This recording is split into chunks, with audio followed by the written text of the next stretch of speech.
I have a great panel with me today and very accomplished, and we are trying pass to में get रखें. maximum out of this. What we are trying to achieve is that how the digitalization happens, how we can take it forward, and how the impact we can achieve. This session is dedicated for a very important you know theme and the domain. What we are going to talk about here is the digitalization, governance, and related issues in the higher education institutions. And second component is the blended learning and the way forward. And the third one is uh, related to the e-governance is a part of the digitalization, but they are the three topics they have given us. So we start with the governance point, and I think the governance is one very important, and often we don't give enough weightage to that and what we are going to achieve out of it, and we need to deliberate upon it. And before we start the discussion with the fellow panelists, I would like to give you a little idea, and I would like to just throw a very stupid question. You may not like it. If I ask, how many of you in this hall are using the mobile phone? As yes. So I think it's a stupid question. And a related question is that how many of you have taken the formal training to how to use a mobile phone? None of us, I believe, right? And none of us have been, I think, taken the advice that somebody advised us how which one to go for and which mobile phone we need to use. I think we take our own decision and we go ahead. And most of us, we are trying to achieve most of the task using that device, isn't it? And on a daily basis or maybe weekly basis, we are adding a new applications onto a mobile, right? And for that also, we don't go for a formal training or some lectures, how to install it and how to, you know, take the advantages of it. And we map our productivity and the work related to those apps. And we, all of us, we are doing it, right? And that is how we are doing it at a personal level. But when it comes to the education, when it comes to the real governance, real productivity, then probably we get into the trap of standardization. We fall in the trap of uniformity. We fall in the trap of policies and all sort of things, right? So I think this is very interesting, and we need to deliberate upon, and we need to thrash out these issues because there are hundreds of such policy frameworks available, and different states, they have their own policy framework to implement the governance, and the governance as such is act as a backbone of any institution. So my first thought process coming into it, why we are not going ahead with the open mind to adopt any governance, which is the e-governance nowadays, right? Digitalization in the education. Is it a mindset? It is a technology posed by the technology, or is a constraint within the institution? So I put forward to my fellow colleague, Professor. Yes. Good morning to all of you. सबसे पहले मैं आभार व्यक्त करना चाहूँगा department of higher education government of Uttarakhand कि उन्होंने ये प्लेटफॉर्म हमें प्रोवाइड करा है कि हम यहाँ बैठकर इस तरह के इश्यूज़ को डिस्कस करें which are very much relevant for the education sector, specially the higher education sector. Now going to the issue और theme which is being discussed here कि governance of education in the state. सबसे पहली बात तो उत्तराखंड एक hill state है which has got its own unique challenges, specially related to the geography and related to the infrastructure. और जो infrastructure की बात है वो भी somehow link to geography itself because the terrain is such that it's very difficult, not every part of the state is accessible. कल मैं किसी पैनल में सुन रहा था, I think principal government degree college Lohaghat से, कि getting students to the college is a challenge.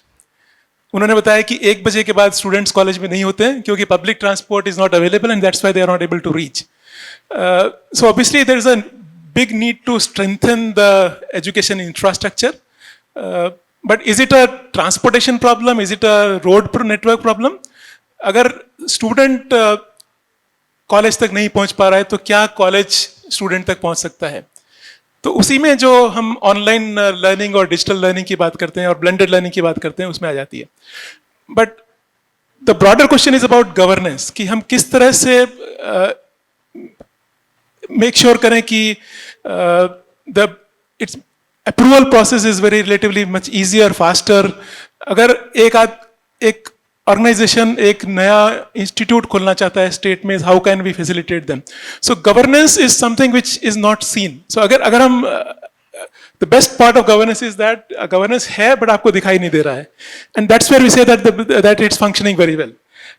But coming back to the topic of, अगर स्टूडेंट कॉलेज तक नहीं पहुंच पा रहा है तो can we use the blended learning and online learning in a big way? And हमारे साथ में उत्तराखंड ओपन यूनिवर्सिटी के डॉक्टर लोहानी जी बैठे हैं. वो एक मॉडल है जिसमें कि जो लोग स्कूल तक नहीं पहुंच पा रहे हैं, जो पहले नहीं पढ़े हैं, कि उनको मॉडल किया जाए. बट उसके एक अपने चैलेंजेस हैं. पहली बात तो not every school has the infrastructure. Even if the school goes to the student, क्या स्टूडेंट के घर पे वो इंफ्रास्ट्रक्चर अवेलेबल है? मेजर प्रॉब्लम आ जाती है बैंडविड्थ की, नेटवर्क की. अगर हम ऑनलाइन क्लासेस भी करते हैं तो कई बार हम चाहते हैं कि स्टूडेंट्स सामने है कि नहीं, उसने कैमरा ऑन किया है कि नहीं, बट वो कैमरा ऑन नहीं कर पाता क्योंकि वो ऐसी जगह पर रह रहा है जहाँ पर बहुत ही लो बैंडविड्थ का एरिया है, network is not very good. तो इसमें दो तरह की चीजें रिक्वायरमेंट होंगी, कि एक तो इंफ्रास्ट्रक्चर अपग्रेडेशन की जिससे कि लोग अटेंड कर सकें. दूसरा है कि क्या हमारे फैकल्टी भी are also equipped to deliver those kind of lectures? Are they trained enough to do that? So एक तो ट्रेनिंग इंटरवेंशन होगा, एक इंफ्रास्ट्रक्चर इंटरवेंशन होगा. दूसरा, कई बार students don't appreciate the content which is very different from the context which they are living in. आप उनको कुछ पढ़ा रहे हैं, उनके रिलेवेंट नहीं. So when we say localization of content, उसमें दो तरह की चीजें हैं. Is the content tailor made to the context in which they are? क्या हम ऐसे इश्यूज को डील कर रहे हैं जो उत्तराखंड से रिलेटेड हैं? दूसरा, is it in a language which they understand? So क्या हम उनके लोकल लैंग्वेज और मातृभाषा में ये सब चीजें कर सकते हैं कि नहीं? ये दो चीजें होंगी. दूसरा, when we go for blended और ऑनलाइन लर्निंग, मेजर चैलेंजेस आते हैं कि क्या स्टूडेंट्स सामने अवेलेबल है कि नहीं, या उसने सिर्फ लॉग इन करके चला गया है और क्लास चल रही है और आप दीवार को पढ़ा रहे हैं. तो उस तरह के इशू को चेंज करने के लिए I think it should be integrated with a very strong learning management system, जहां पर आप कॉन्स्टेंटली मॉनिटर कर पाएं, may be in between popup quizzes कर सकें, पोल्स कर सकें, जिससे कि आप पता कर सकें कि स्टूडेंट है कि नहीं. इस तरह की चीज़ें साथ में लाने की कोशिश करें. जस्ट एक और चीज़ मैं ऐड करूंगा. कुछ दिन पहले मैं एक वीडियो देख रहा था जिसमें एक कॉर्पोरेट ऑफिस एक रिक्रूटमेंट इंटरव्यू कर रहा था, ऑनलाइन रिक्रूटमेंट इंटरव्यू, एंड जो कैंडिडेट था वो आंसर कर रहा था. इन बिटवीन इंटरव्यूअर को शक हुआ कि शायद ये कहीं से पढ़ के बोल रही है, तो उसने पूछा can you share your screen? आप स्क्रीन से शायद पढ़ के बोल रहे हैं, डबल विंडो खुला हुआ है.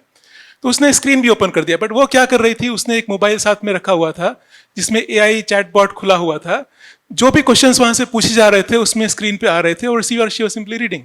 सो इस तरह का ये स्टिल पॉसिबल नहीं था कि उसको कैच कर सके.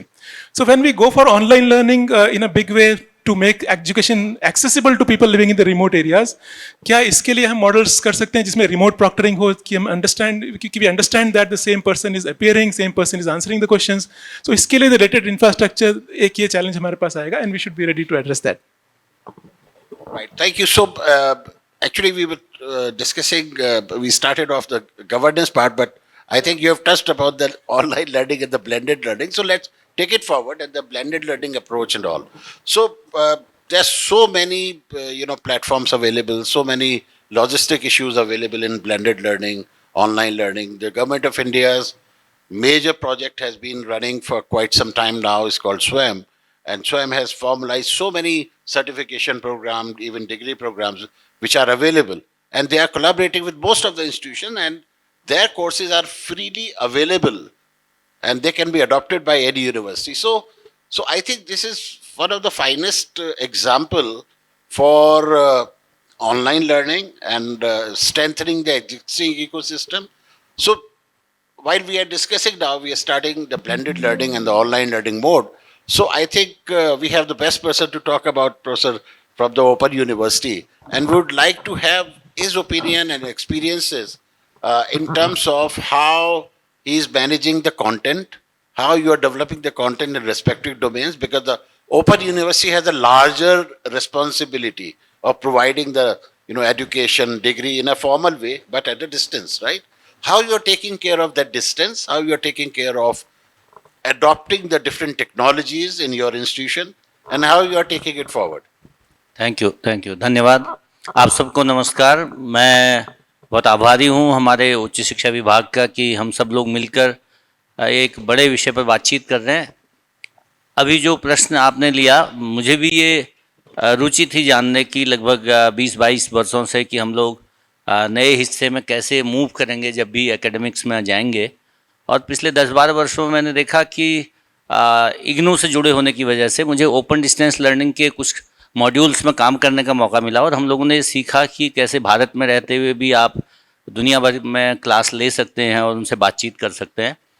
और अब चूंकि मैं उसी सिस्टम में अब काम कर रहा हूं, तो हमारे विश्वविद्यालय में दूरस्थ शिक्षा के हिस्से में बहुत अच्छा काम प्रारंभ से भी हुआ, और मैं चाहूँगा आप लोग भी जो यहाँ पर हैं इसके बाद हमारे वेबसाइट्स पर जाएं, तो आज के दिन आपको ये पता चलेगा कि हमारे जो मूक्स हैं वो काफ़ी समर्थ तरीके से बनाए गए। स्वयं के जो हमारे कोर्सेज हैं, 14 कोर्सेज जिस समय हमारे विश्वविद्यालय ने बनाए, वो काफ़ी ठीक ठाक हैं, जिनको आप अपने यहाँ उपयोग कर सकते हैं।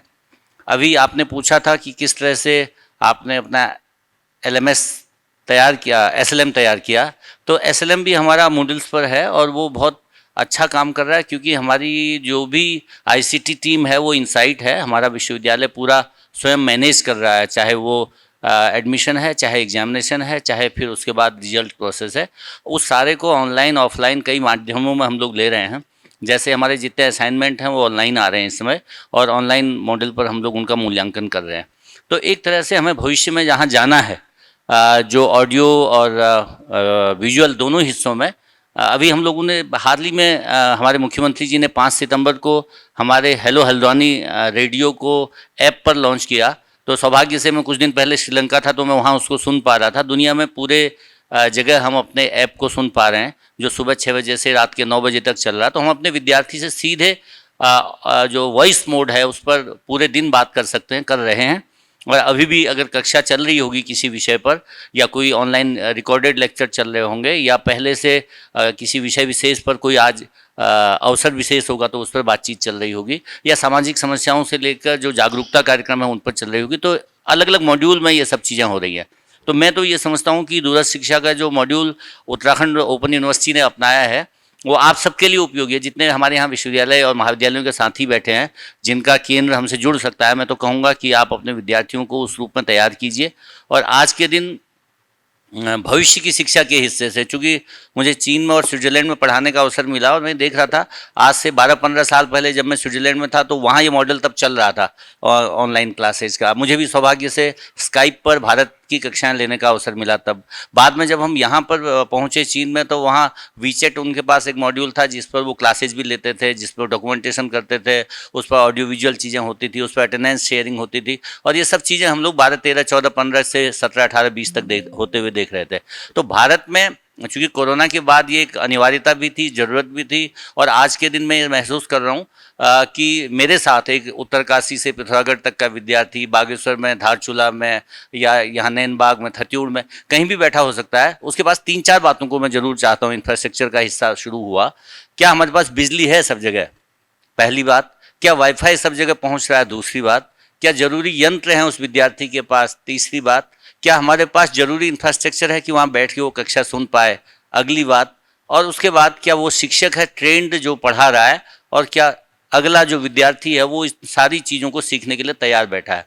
अगर ये 4-5 चीज़ें हैं और उसके साथ हमारी यांत्रिक तैयारी है, तो बिल्कुल बहुत अच्छा मॉड्यूल है और हमें उसमें जाना ही पड़ेगा। और मैं तो बल्कि दूरस्थ शिक्षा को इस रूप में देखता हूँ कि वो भविष्य का विश्वविद्यालय है। और आपको भी जो 60 और 40 का मॉड्यूल NEP ने दिया कि 40% आप मूक से या इनफ्लिपनेट से या बाकी जो हमारे आउटसोर्स रिसोर्स मैनेजमेंट है वहाँ से, या अपने ही स्वयं के कोर्सेज तैयार करके वहाँ से ले सकते हैं, वहाँ आना पड़ेगा। जो 60% अगर हमारी कक्षा चल भी पाएंगी, तो उनमें से 40% तो आपको ऑनलाइन में आना ही आना है। और इन सारी प्रक्रियाओं में जहाँ पर भी हमारे विश्वविद्यालय की मदद की जरूरत है, हम पर ट्रेंड लोग हैं इस मामले में और कुछ चीज़ें और तैयार कर रहे हैं। आगामी 1 वर्ष में मैं सोचता हूँ हमारी जो वीडियो और ऑडियो विजुअल क्लासेज हैं उनको हम लोग पूरे उत्तराखंड में चला पाएंगे। Right. Thank you so much. So I think you have given the good insight about how you are managing your university. And now I've started thinking that you have such a beautiful team and you have created a lot of content. That how much content, I mean, is it just a thought, is an observation, that how much content you are sharing with other fellow institutions or other institutions who are rather dependent, I mean, they are utilizing your resources. And what is the mechanism and how you have created it? Hello जी, हमारा जो भी content है वो एक तो हमारे जितने भी 135 शिक्षण केंद्र हैं इस समय, उनके पास तो उसकी उपलब्धता है ही है। हमारे विद्यार्थियों के लिए भी वो हमारे वेबसाइट्स पर उपलब्ध है। आज के दिन हमने नया काम ये किया कि जो भी विद्यार्थी हमारे शिक्षण माध्यम में शामिल हो रहा है उसको जिस दिन वो प्रवेश लेता है उस दिन उसको पूरा जो पाठ्यक्रम है वो एक तरह से PDF फॉर्मेट में उसको तुरंत मिल जा रहा है। तो पहले ही दिन आज आपने एडमिशन लिया, आपके पास हमारा सिलेबस भी मौजूद है, आपके पास हमारा पूरी पाठ्यक्रम सामग्री मौजूद है। ये तो हो गया प्रिंटेड फॉर्मेट में। फिर उसके जितने भी ऑडियो विजुअल मॉड्यूल है वो हमारी वेबसाइट्स पर हैं। जैसे ही विद्यार्थी उस पर जाता है कि मैं इस कोर्स का विद्यार्थी हूँ तो उससे संबंधित जितने भी ऑडियो और विजुअल के तैयार सामग्री है। So I'll take the opinion of the colleague Vice Chancellor from Uttarakhand University about the same thing, that how maybe the possible collaboration, if you have ever envisaged, to leverage on the content the Open University has created, or maybe other ways where you are thinking that, okay, can we create some pool of academic repository so that the institution like Open University and other can take part in that? या नमस्कार, मैं professor धर्म बुद्धि। मुझे बहुत अच्छा लग रहा है चिंतन शिविर में हिस्सा लेते हुए, और मैं उत्तरांचल यूनिवर्सिटी को रिप्रेजेंट कर रहा हूँ। एक्चुअली अगर जैसे आपने ई गवर्नेंस की बात की, मुझे लगता है कि अब सभी भी यूनिवर्सिटीज़, खासकर जो सेल्फ फाइनेंस यूनिवर्सिटीज़ हैं, ई गवर्नेंस का 100% यूटिलाइजेशन कर रही हैं, मुझे ये लगता है। चूँकि हम मतलब खासकर अगर हम अपनी बात करें या दूसरे भी जो सेल्फ फाइनेंस वाले जो इंस्टीट्यूशंस हैं, एडमिशन से लेकर के रिजल्ट डिक्लेरेशन तक हम पूरा ई गवर्नेंस पे डिपेंडेंट हैं। जैसे कल भी बात हो रही थी, अभी सर ने भी बात किया है कि स्टूडेंट्स की अटेंडेंस, मतलब एज ए वाइस चांसलर मेरे पास 10:30 बजे पूरी यूनिवर्सिटी की अटेंडेंस आ जाती है। अगर और फिर हम देख लेते हैं कि यहाँ 70% है, 75% है या 60% है। जनरली 65 से नीचे मुझे कभी नहीं लगा कि आती होगी। तो फिर हम क्या करते हैं कि इमीडिएटली बच्चों को मैसेज भेजते, उनके पेरेंट्स को मैसेज जाता है, उसका फिर एक मैकेनिज्म बनाया हुआ है ताकि बच्चों की अटेंडेंस को इंश्योर किया जाए। तो जो गवर्नेंस है इसके बड़े फ़ायदे हो रहे हैं ई गवर्नेंस के। जो दूसरा आपने एक बड़ी अच्छी बात की है, जैसे रिजल्ट है हमारा, बच्चा अपने LMS पर या ERP सिस्टम पर एग्ज़ाम हुआ, एग्ज़ाम के साथ ही हमारा इवैल्यूएशन शुरू हो जाता है, क्योंकि हम एफिलिएटेड कॉलेजेस तो है नहीं, हम अपना यूनिटरी सिस्टम में काम करते हैं। तो कई बार ऐसा होता है कि आज पेपर हुआ और शाम को हमने चेक करा दिया, अगर बच्चे कम हैं उसमें इवैल्यूएट करा दिया, नेक्स्ट डे रिजल्ट भी डिक्लेयर कर दिया। तो हमारे यहाँ ई गवर्नेंस की वजह से जो एफिशिएंसी है, मेरा ये मानना है कि 100% है। ग्रीवेंसीज भी उसी के थ्रू होती है, टीचर्स की attendance monitoring, leave application, anything everything is being monitored through e governance. अगर मुझे कोई मैसेज देना हो तो आजकल व्हाट्सएप ग्रुप बन गए हैं, वो भी हो गया है। दूसरा फिर आपका ईमेल सिस्टम है, ग्रुप ईमेल सिस्टम से मुझे लगता है कि मोस्टली इंस्टीट्यूशंस आज की डेट में ई गवर्नेंस का मैक्सिमम यूटिलाइजेशन कर रहे हैं। सेकंड, जैसे आपने बताया कि भाई ऑनलाइन जो यूनिवर्सिटीज़ हैं, जैसे कि उत्तराखंड ओपन यूनिवर्सिटी है, इग्नू है, अभी NEP में जैसे सर ने भी कहा कि 40-60 वाला एक रेशो दिया हुआ है। अभी हमने शायद आपके भी कोर्स ऑप्ट किए हुए हैं मूक्स के अंदर, आपकी मेल आती रहती है, रेगुलर आती है आपके यहाँ से कि हम ये प्रोग्राम ऑफर कर रहे हैं। हमने अब इस समय हमें UGC ने 2 ऑप्शन दिए हुए हैं। एक तो ये कि आप NPTEL या MOOCs या स्वयं प्लेटफॉर्म पे कोर्स को ऑप्ट करें, उसके असाइनमेंट्स उनको सबमिट करें, और फिर एग्जामिनेशन फ़ी शायद 750 रुपये है, वो सबमिट करें और एग्ज़ाम दें और अपना सर्टिफिकेट वहाँ से ले लें। इसके अलावा उन्होंने सेकंड मॉडल एक और दिया है कि आप एनरोल करें एज ए स्टूडेंट इन स्वयं प्लेटफॉर्म पर, और फिर आप जो है उनके असाइनमेंट्स सबमिट करें। उसमें उन्होंने लिखा है कि 75 to 80% असाइनमेंट सबमिट होनी चाहिए एंड 40% मार्क्स उसमें अचीव होनी चाहिए, उनका कुछ कंडीशंस हैं। फिर यूनिवर्सिटी एग्जाम कंडक्ट कर सकती, तो हमने दोनों मॉडल ऑप्ट किए हुए हैं उसमें। हमारे कुछ बच्चे हैं जिन्हें अभी कल ही रिजल्ट डिक्लेयर हुआ है, एक तो मुझे लगता है कि हमारे करीब 103 बच्चों ने क्वालिफाई किया है, और उसमें शायद 43 बच्चे ऐसे हैं जिनको गोल्ड एलिट में आए हुए हैं। सेकंड जो है करीब मेरे ख्याल से 1200 बच्चों ने रजिस्ट्रेशन कराया था इस बार, उन्होंने असाइनमेंट सबमिट कर रहे हैं। उसके लिए फिर मॉनिटरिंग सिस्टम भी है। हमने हर स्कूल में, हर डिपार्टमेंट में एक टीचर को मॉनिटर बनाया हुआ, मेंटर बनाया हुआ है। वो एक कोर्स देखता है कि भी जब असाइनमेंट, टीचर भी एक्चुअली उसमें अपने आप को एनरोल करता है, तभी उसे पता चलेगा कि उस सब्जेक्ट में, तभी पता लगेगा कि असाइनमेंट आया है या नहीं आया है। तो टीचर्स की मेंटरशिप में वो फिर देखता है कि मेरे को असाइनमेंट आया है तो बच्चों को भी असाइनमेंट आया होगा। तो हमारी कोशिश रहती है कि बच्चा 100% असाइनमेंट सबमिट करे। अगर उसको 750 रुपीज़ नहीं डिपॉजिट करने, university will make the question paper same pattern पर, यूनिवर्सिटी ही एग्जाम कंडक्ट करेगी, यूनिवर्सिटी इवेल्युएट करेगी। सो दोनों मॉडल हमने ऑप्ट किए हुए हैं एनईपी से रिलेटेड जो है।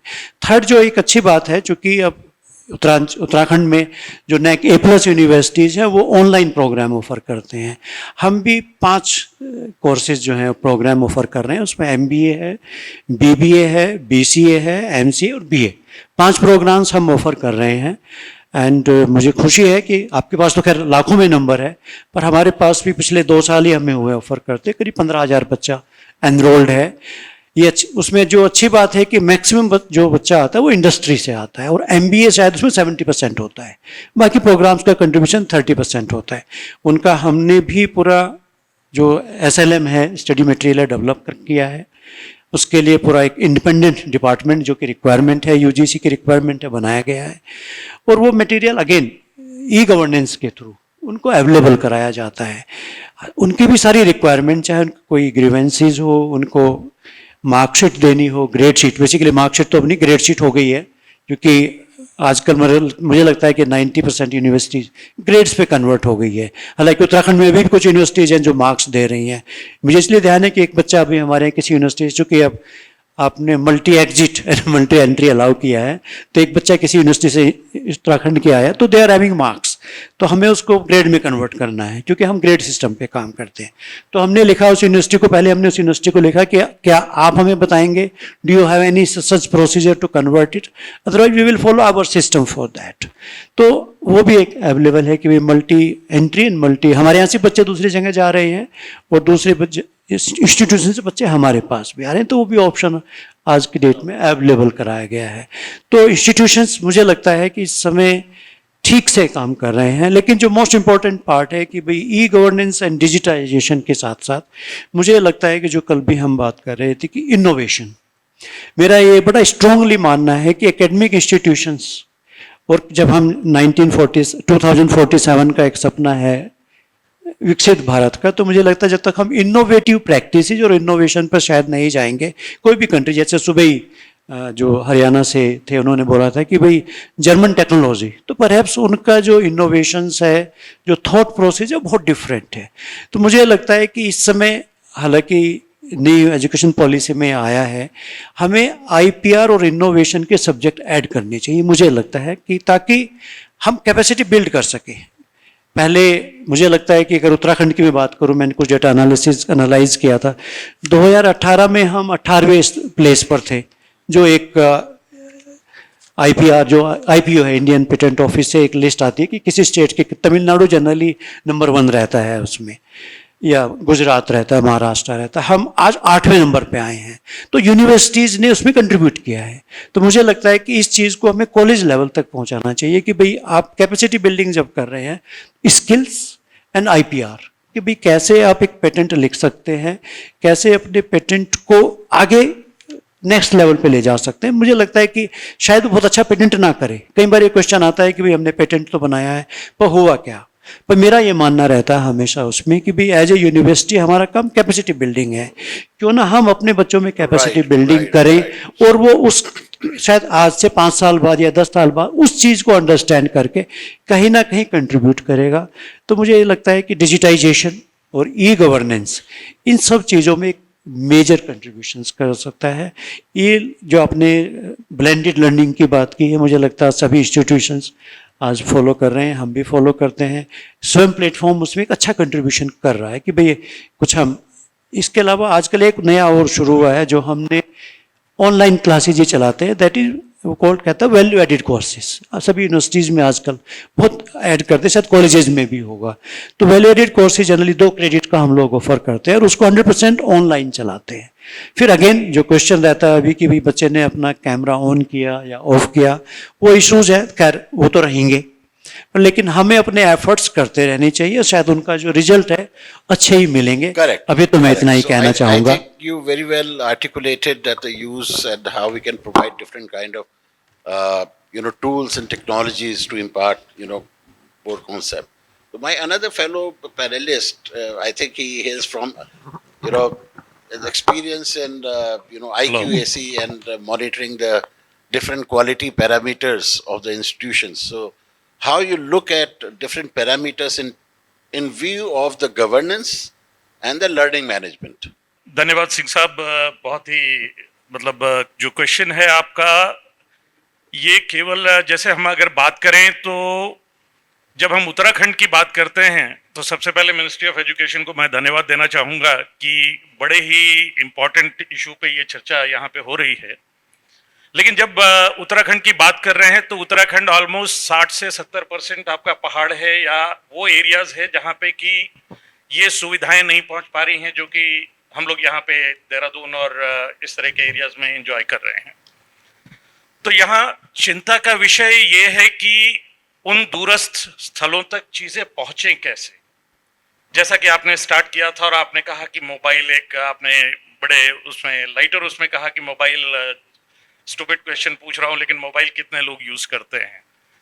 तो मोबाइल एक ऐसा इंस्ट्रूमेंट है आज जो कि हम ही सब नहीं, इवन बच्चे जो कि साल 2 साल 3 साल के हैं वो भी यूज करना शुरू कर दिए हैं।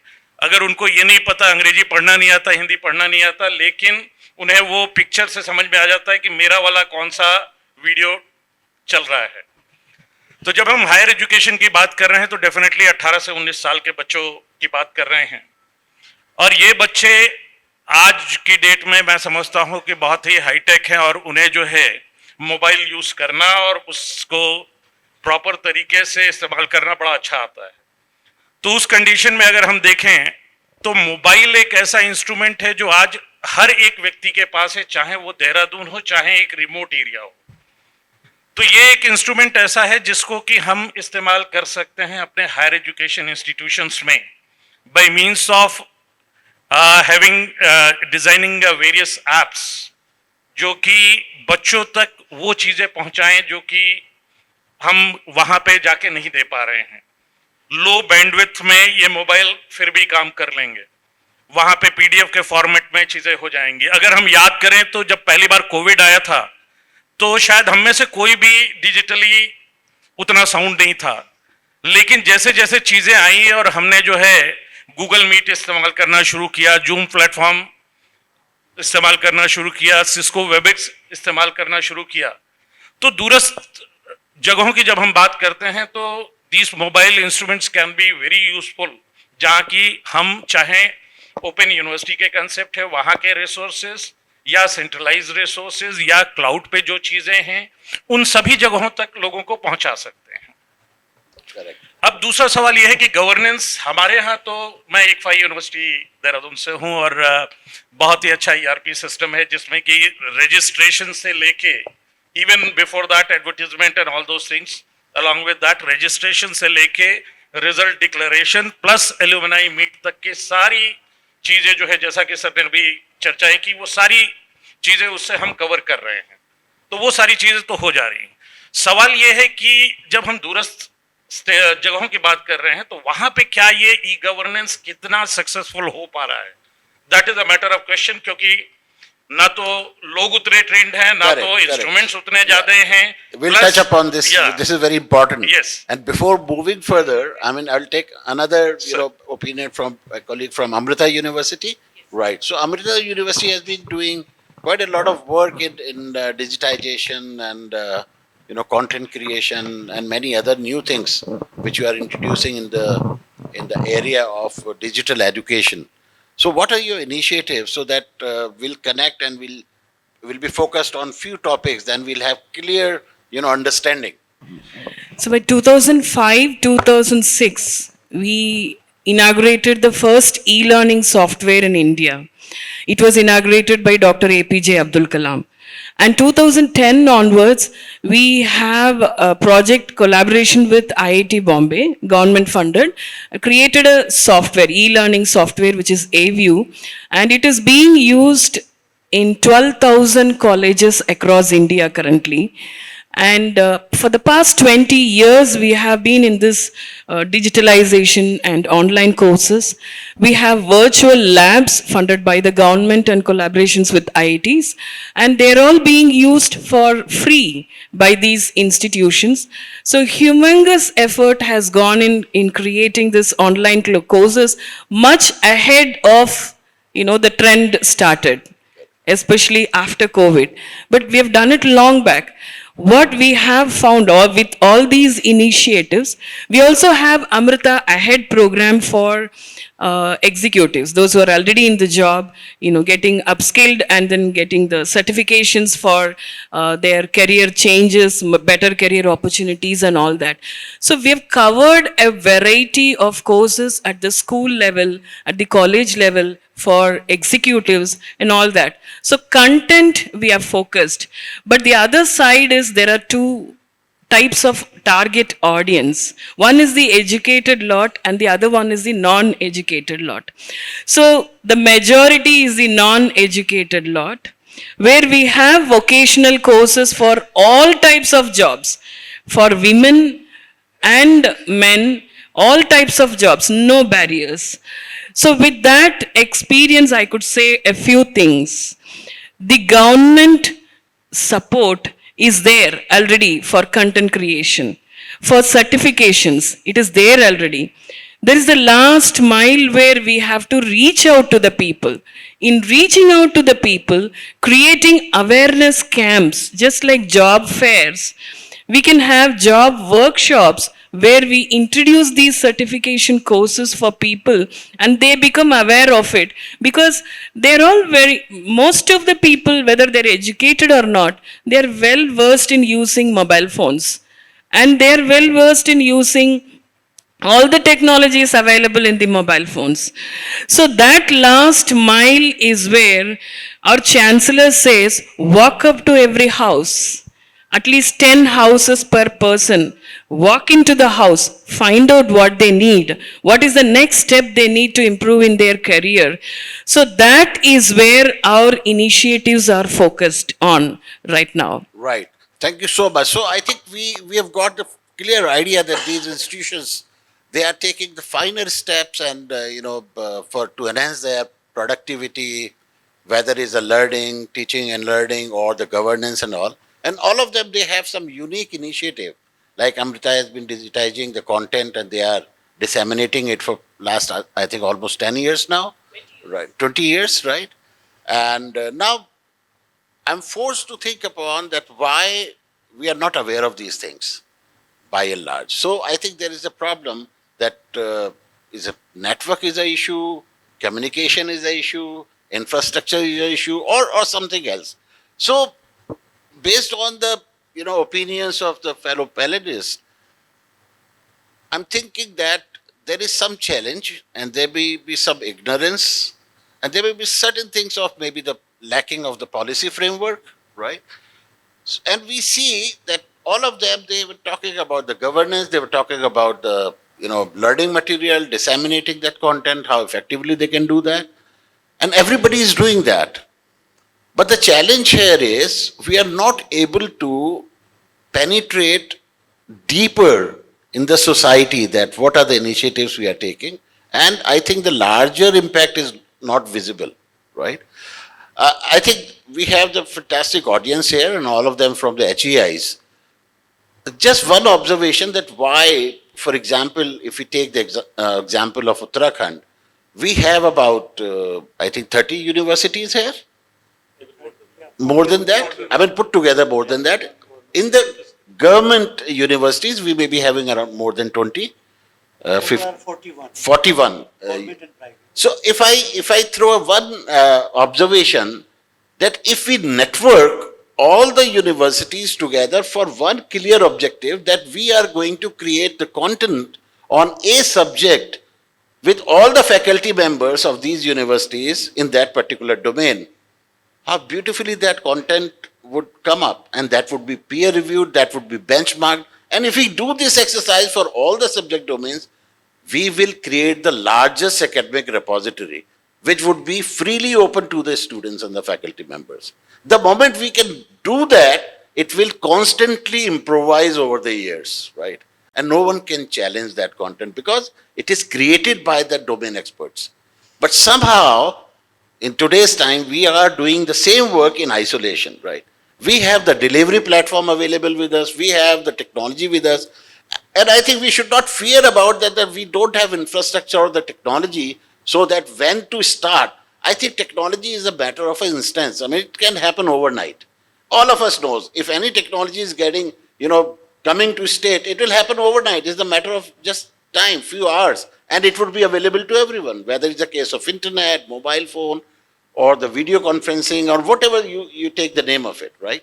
Similarly, the government initiatives, if you take the example, whether it's a SWAYAM or Sathi, or maybe many other numerous examples of the government initiatives in the higher education domain. Another example is for governance, because without effective governance, we can't execute the teaching mandate. There's so many associated processes are there, whether it's the evaluation, as you said, the attendance, even attendance we are monitoring with that, time sheet, exam sheet, date sheet, and conducting examination, declaring results is a mammoth task, right? And I think this mammoth task should be completely handed over to the technology platform. And one such technology platform has already been provisioned, and Uttarakhand government is very aggressively, utilizing that project is called Samarth. And by utilizing it, you are automating various, processes of all HEIs, and all functions are being automated. The challenges, how to implement it, how to adopt it, is a matter of time. Sometimes we deal with the mindset, sometimes we deal with the, ecosystem. And I think once the government is taken over such kind of, schemes and deployment, then ecosystem is already created, right? And that ecosystem support, then you have to just do the plug and play. In that context, I would like to invite, Open University Vice Chancellor, that how effectively you are utilizing the governance per se, only the governance. जी, जो बातचीत अभी तक हुई उसमें प्रवेश का हमारा सारा सिस्टम ऑनलाइन है, तो इसलिए प्रवेश से लेकर परीक्षा और परीक्षा परिणाम जारी करने तक का सारा सिस्टम हमारा ई सिस्टम से चल रहा है, और ये कई वर्षों से है।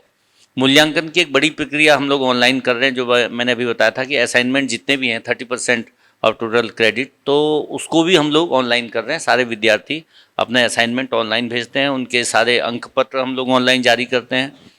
डिग्री हमारी अब चूँकि पहले से ही सभी की डिजी लॉकर में जा रही है, तो वो भी एक सिस्टम है कि अब हमारी डिग्रियां उपलब्ध हैं विद्यार्थी के पास, और जितने भी रिसर्च प्रोजेक्ट्स और बाकी चीज़ें भी अब हो रही हैं उनको भी ऑनलाइन, जैसे उत्तराखंड सरकार भी कर रही है, हम लोग भी कर रहे हैं, या और भी जितने रिसोर्सेज से हमारे पास ये सब आ रहा है।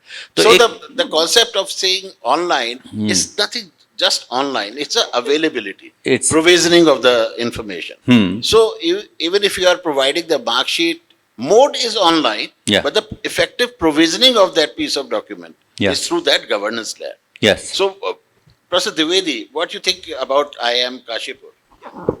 I would not specifically limit to IIM Kashipur, but I think the question. as a concept. Yes. So initially, what I missed is on digitalization and e-governance of colleges and institutions.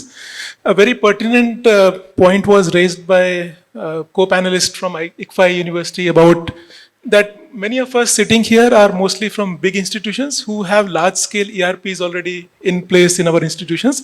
So many of these processes are already digitized and online.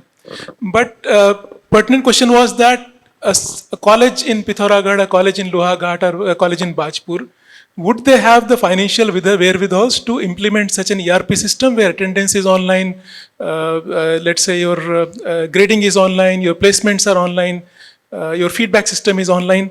So that is where I think what two approaches I can suggest. One is like the central government has done for e-resources. There's a one nation, one subscription kind of a situation where central government jointly procures journals and then other institutions use it.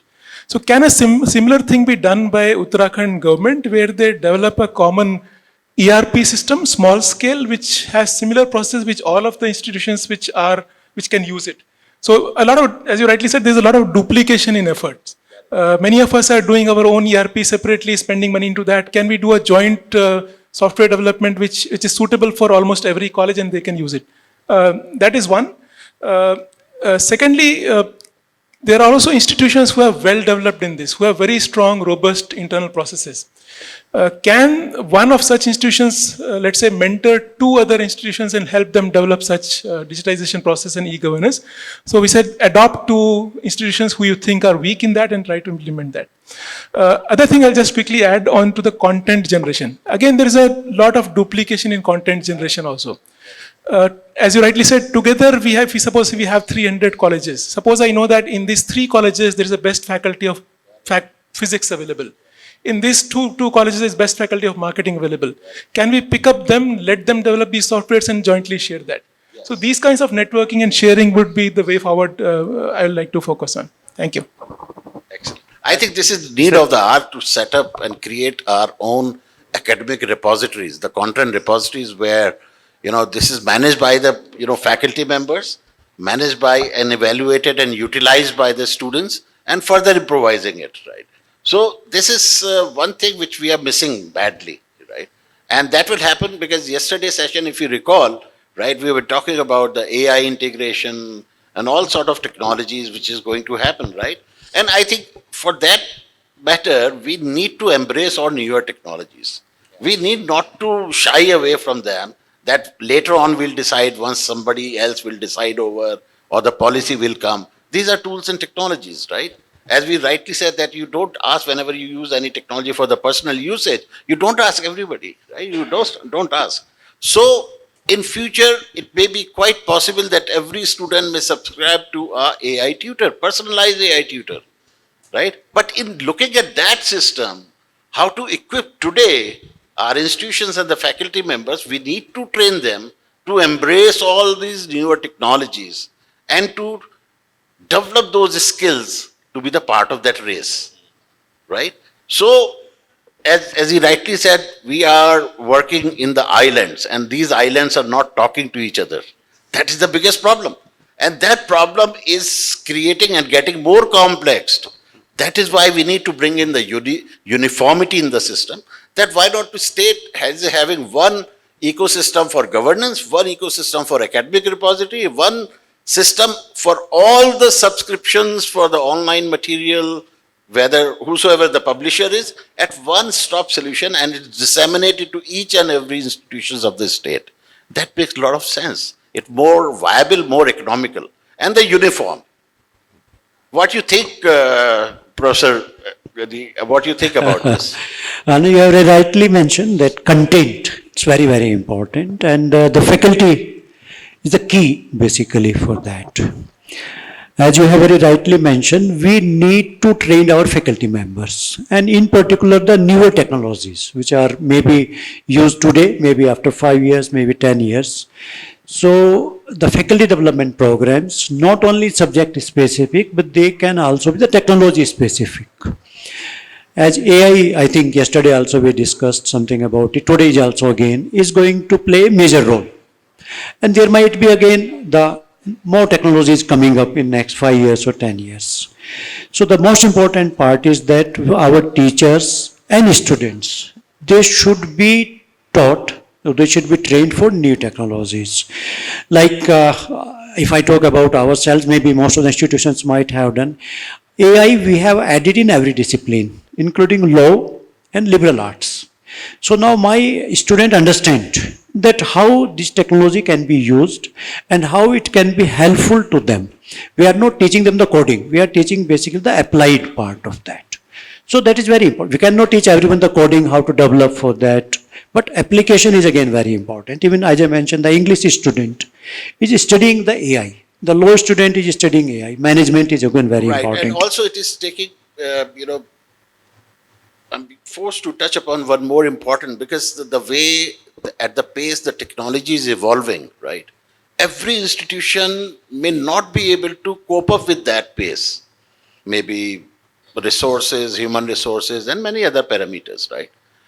And what do you think if we conceptualize that it has to be centrally managed and then distributed? So everyone would get the same piece of technology, same piece of productivity, and adaptability would be the same, without getting everyone into the complexity of procuring it separately, thinking over it, evaluating it. So I think, what do you think about it, sir? Very true. Sir has very rightly mentioned one state, one subscription. It is there. On every front, not only that is the Yeah. online subscription Yeah, for the yeah. content, but for every digital ecosystem we are talking about. Yeah, very true. Yeah.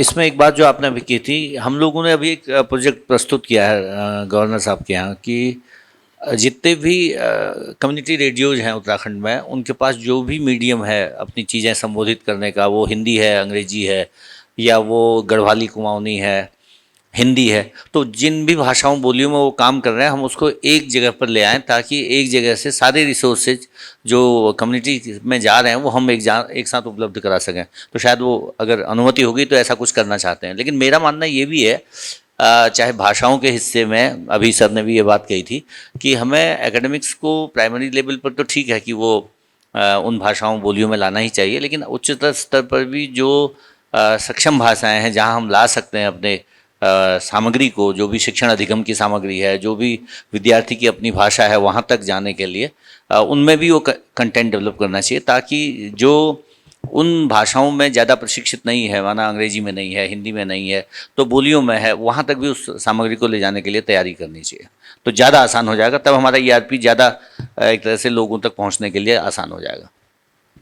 Right. So you think that every institution must have an ERP to formally execute all the academic functions. Yes.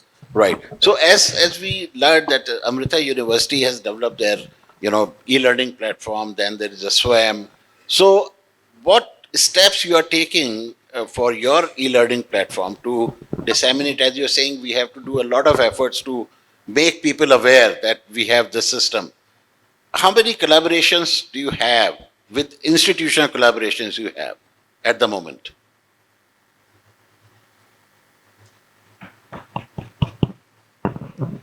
See, we have around 8 to 9 collaborations with IITs No, that is for the content creation. for the content No, no, no, creation. I'm saying the usage part. Usage part. How Usage many part. institutions have adopted your e-learning platform? As- 12,000 colleges as are Open using the University- platform. Open University rightly said we need a good LMS, right? So why they are not having your LMS?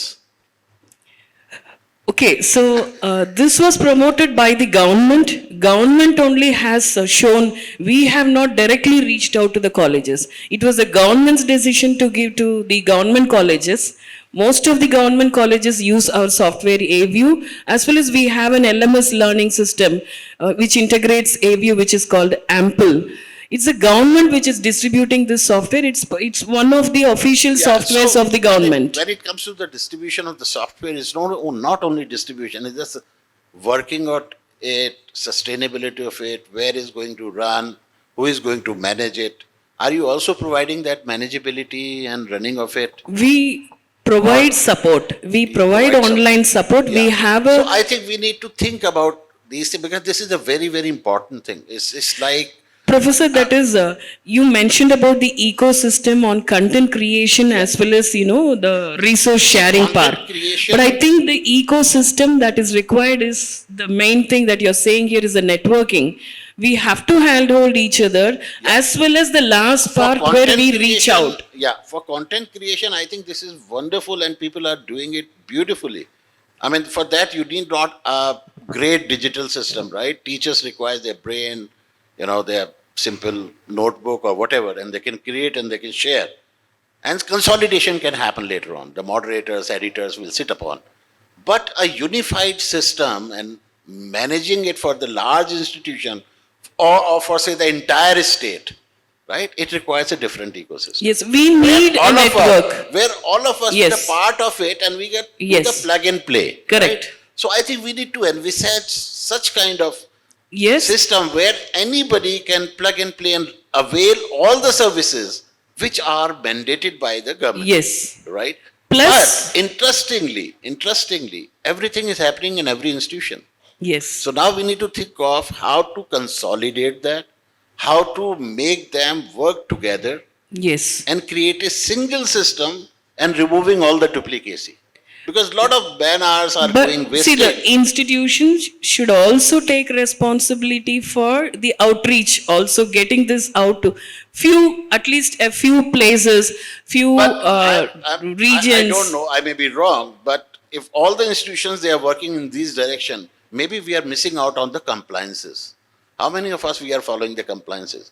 Accessibility, cyber security, privacy, so many things. And you see, we are sitting on institutions. We are sitting on the most personal information of an individual, whether it's the student or the faculty.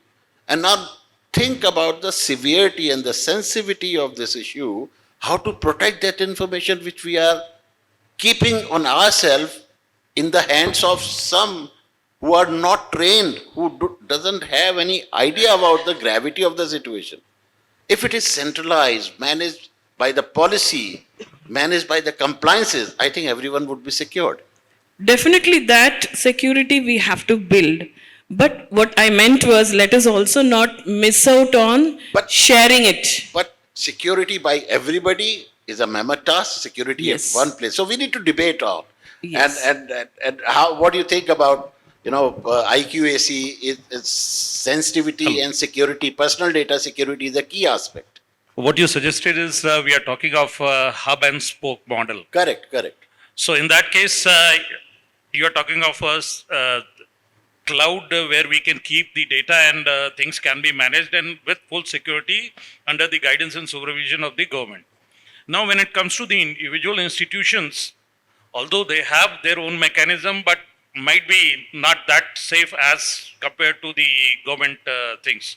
So in that case, what is required is that we can have that model I'm talking about is centralized data that we have in our Uttarakhand as Samarth portal, where we are submitting all the data and everything is, we believe, is secure and safe. Correct. So in that case, it's a good initiative and that can be worked upon. That is the requirement of the hour now. Right. So now I think we can quickly take some observations from the audience. If they have, yes, please. Hello, sir. This is Dr. Best, Vice Chancellor, Shravan Singh Jina University, Almora. If you leave the component of secure data or the privacy, forget about that only, and forget about pan-Asia, pan-India, and pan-world.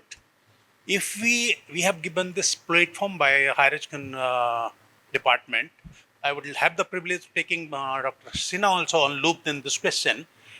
Can we, when we talk of these things, if you show the big heart, open heart, in terms of teaching and learning material, content, learning content, why not one knowledge networking center or a knowledge resource center?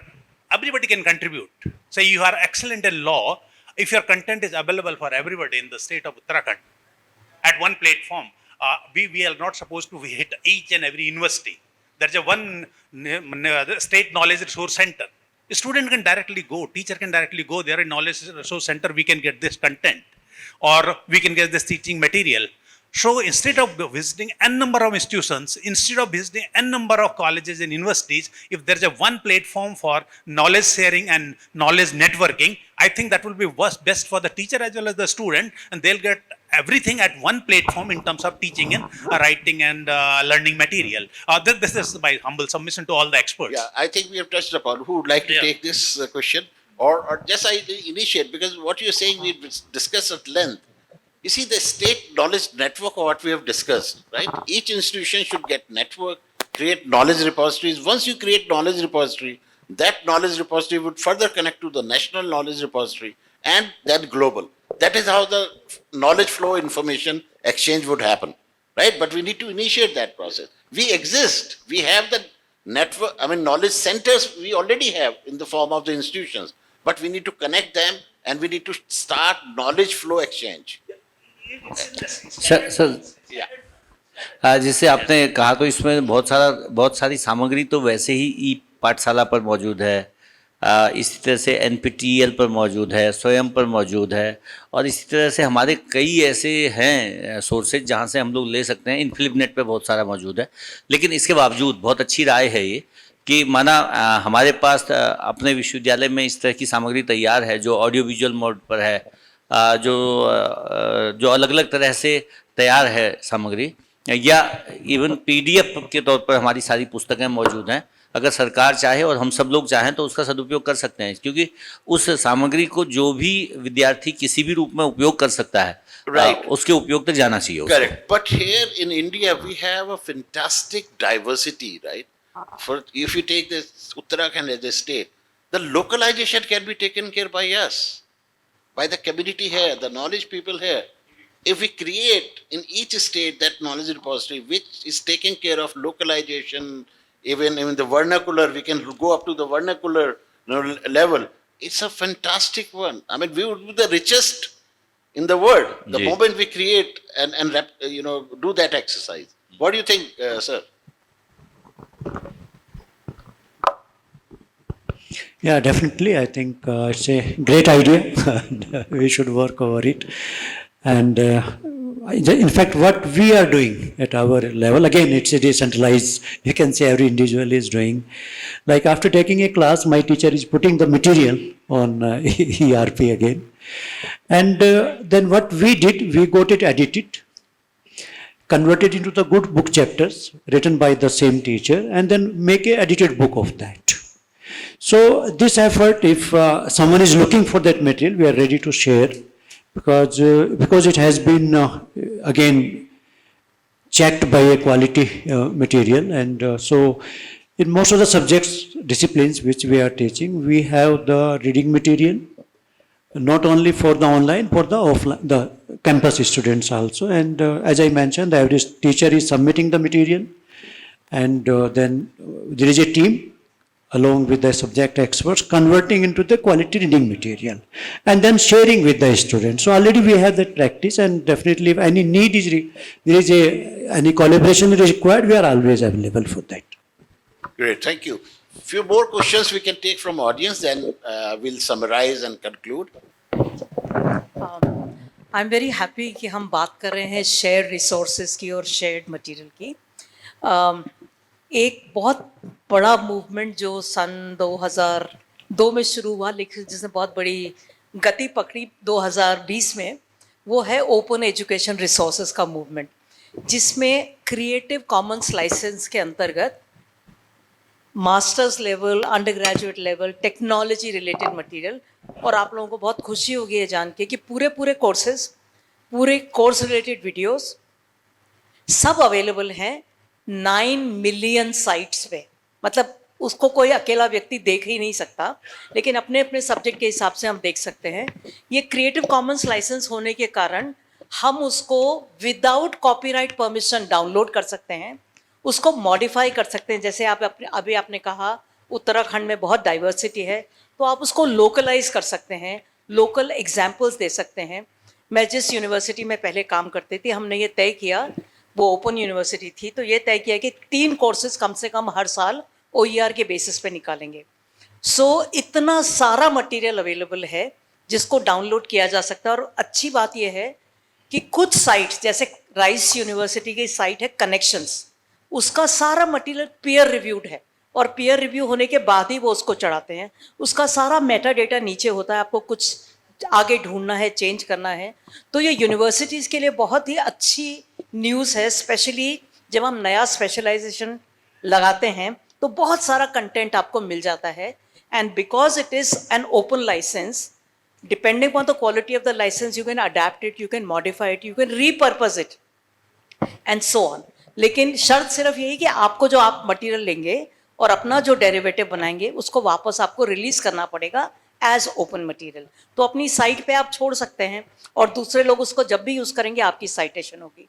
तो ये universities के लिए high quality content का बहुत ही अच्छा material है और हमें अपने साइट को क्लॉग करने की जरूरत नहीं, हम सिर्फ लिंक देके छोड़ सकते हैं ताकि जितने स्टूडेंट्स को डाउनलोड करना है, यूज करना है, वो कर सकते हैं. इसकी रिसर्च में भी बहुत महत्ता है. रिसर्च आर्टिकल्स भी ओपन लाइसेंस के अंडर अब available. Right, thank you. Thanks for your observation. So, Creative Commons is one nice framework of licensing the knowledge work. Actually, I would like to add something, if you sure. permit me. I think there is a MIT open courseware is available, and our university is using it very frequently, taking assignments, reading materials, and other contents from there, and the students are making use of that. So I think that is one common open source platform is available, MIT Open Courseware, and my suggestions to all colleges here are they can also take advantage of that without paying anything, any amount for that, and take advantage of that. Again, the quality is again very high of that. Why I'm saying it, like when the campus recruitments are there, so the kind of the questions, the problems of statements they are putting, that kind of the problem with statements are available there. So that can help them for a better placement, for better skill development and better understanding. Thank you. Correct. So, and the most recent example what we have received, and the government of India has, Minister of Communication and Information Technology, has used his presentation and used the technology which is created by Zoho. He did not use the PowerPoint presentation. So that is the reflection what technology intervention is happening nowadays, and the reliance on overseas or the closed source technology, licensed technology is getting minimized, and it's going to happen in the near future very, very high. So one thing is very clear that, one thing is very clear that we need to stop worrying about the availability of resource and technology, because this is just an instance. Anytime it can be provisioned, anytime it can be made available to any user, but we need not to stop our processes. So you like मैं to say. इससे जोड़ना ये चाहता था कि जो एफडीपीज हो रही है हमारी टीचर्स के लिए, खासतौर से ई कंटेंट बनाने के लिए, मूक्स बनाने के लिए, उसमें फिर एक जो सबसे बड़ी ज़रूरत है उसके यांत्रिक और इंफ्रास्ट्रक्चर अवेलेबिलिटी की, उस वाले हिस्से में हमको जाना पड़ेगा. जितने भी संस्थान हैं, वो चाहे यूनिवर्सिटीज़ हैं या कॉलेजेज है या IIMs हैं या हमारे अन्य संस्थान हैं, जिनके पास ये सुविधा उपलब्ध है उनके लिए भी, और जो आगे आने वाले हैं उसमें ई कंटेंट निर्माण में हमको अपने शिक्षकों को बहुत ज़रूरी तौर पर प्रशिक्षित करना पड़ेगा कि किस रूप में वो अपना कंटेंट निर्माण करें. खासतौर से मूक्स जब बनाने की बात आती है तो मुश्किल ये है कि कोई लेक्चर दे सकते हैं लेकिन उनका रिकॉर्डिंग के बाकी हिस्से में या ऑडियो विजुअल्स के निर्माण के हिस्से में उस तरह की व्यवस्था उनके पास उपलब्ध नहीं है. या आज के दिन मुझे ये लगता है कि अगर हम भविष्य के FDP प्लान करते हैं उत्तराखंड के स्तर पर, तो हमको चाहिए कि हम ई कंटेंट निर्माण पर, मूक्स निर्माण पर अपने जो कोर्सेज प्लान है शिक्षकों के लिए खासतौर से करें, ताकि वे अपने विद्यार्थियों के लिए और बाकी लोगों के लिए भी ई कंटेंट का बेहतर निर्माण कर सकें, मूक्स का अच्छे स्तर पर निर्माण हो सके. उसके लिए बहुत अच्छी धनराशि भी मिलती है, लेकिन पहले ये तो हो कि शिक्षक प्रशिक्षित हो हमारा उसके लिए, ताकि वो काम बेहतर तरीके से कर सके. Right. So it reminded me one recent interview I watched is by Mr. Vinod Khosla. You may be aware of that gentleman, who is the founder of Sun Microsystem, and he's a billionaire and philanthropic work. He's in US, but he's an Indian. And in that interview, he mentioned that by 2030 is very scary. Very, very scary. By 2030, 2 jobs will vanish from the world. I mean, I don't know what word he was talking about. He said first is the driver, second is the teacher. So, based on certain technological revolution, evolution, and development, he's saying, because he's a sensible guy, he's not a casual remark holder, he never says such things. But he means something. And he said, if we are not getting ourselves equipped to see that situation in 2030, we need to change our pedagogy, we need to change our workflows, we need to change our methods by which we are right now delivering whatever we are doing in our classrooms. So we need to change the ways in which we have been doing. We are so conventional. So I think we need to start thinking out of the box. We need to start thinking, and most importantly, we need to embrace the technology. We can't survive if we don't do it.